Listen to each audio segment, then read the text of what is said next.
Apie kokią šalį pirmiausiai pagalvojat, kai pamatot šašlykus arba kinchalį? Man asmeniškai tai iš karto Sakartvelas arba senai kartai geriau žinomo pavadinimu Gruzija. Tad šį kartą esanti Kaune taverna Tiflis ir Sakartvelo virtuviai būdingi patiekalai.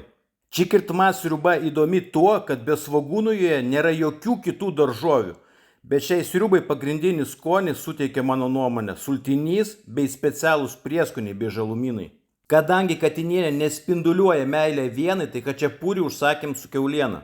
O žinodamas, kad manęs dar laukia ir šašlykas, tai kačiapurio suvalgiau tik 1/6.